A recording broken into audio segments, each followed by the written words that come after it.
In this question, we have to find the value of x. So on left hand side, we will apply this formula.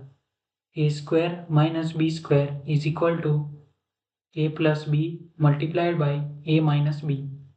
So here a is x minus 1 by 2 and b is x minus 3 by 2. So by applying this equation on left hand side, x minus 1 by 2 plus x minus 3 by 2 into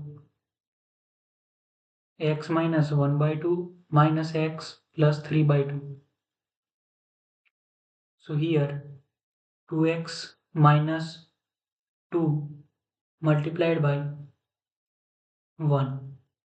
So by equating left hand side is equal to right hand side, 2x minus 2 is equal to x plus 2. So here final answer is x is equal to 4.